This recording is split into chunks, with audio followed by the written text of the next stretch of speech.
Hey everyone, Jordan here with 9 to 5 Toys, and today we're going to be taking a quick look at the PowerA Spectra Enhanced wired Xbox One controller. And there are lots of different options out there for Xbox One controllers. Personally, I'm a really big fan of the Microsoft Elite and Elite Series 2, but those can get quite expensive. And that's where companies like PowerA come in, offering some cool products for a really affordable price. The Spectra Enhanced wired controller from PowerA comes with a $40 price tag and also offers some other cool customization features to it. So let's check it out. Thanks for watching 9 to 5 Toys.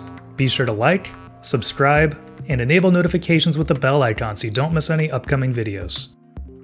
First up, in the box we don't find a whole lot. We have the controller itself and a detachable 3-meter cable and the instruction booklet. Initially, the controller looks and feels really well built.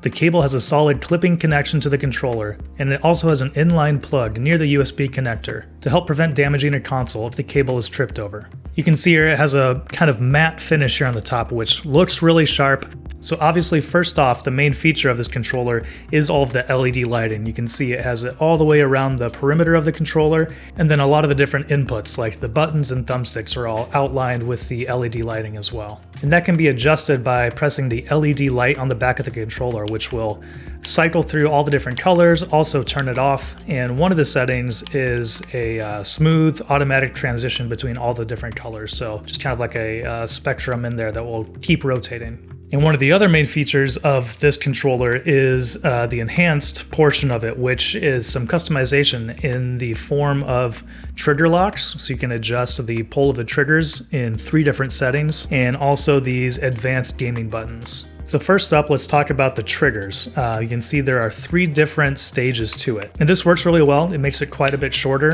which can be great for some games. It does cause some issues with other games. I was trying it with Minecraft, and when I had the triggers set to their shortest setting, the trigger pull wouldn't register when playing Minecraft. So that is something to be mindful of. If you feel like you're having some issues while playing a game, then you might want to adjust that trigger pull. But overall, it feels good. It's easy enough to adjust. Everything still feels pretty snappy and clicky.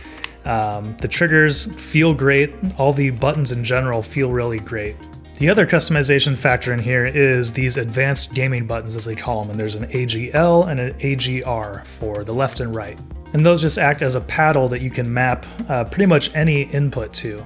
And the way you do that, it's just through the controller. There's no software involved. So to map an input, you hold right above the LED light button, there is a program button. And if you hold that for 2 to 3 seconds, the little status light on the front of the Xbox controller will start flashing. And then you select the input that you want to map. So if you want A to be assigned to one of those buttons, push A, and then push the advanced gaming button that you want to assign it to. So for example, I'll map A to the left advanced gaming button so that when I push that, I jump in a lot of the first-person shooters that I play. And then if you want to map the other button, you just follow the same process and push the button you want to map, and then push the gaming button on the back here to map it to it. And those settings are persistent. If you turn the controller and the Xbox off and turn it back on, the controller will remember what those settings were and keep those programmed. Obviously, having some extra buttons on the back there is really beneficial.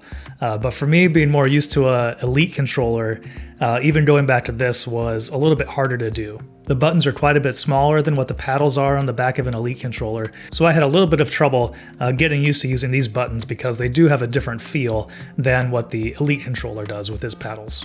The rest of the controller itself, in use, everything feels really great. All the buttons feel good, the triggers and the different settings feel good, the thumbsticks feel like they have a good resistance, it's not too much or too little. Overall, I was really impressed with the build quality of this controller for the $40 price tag.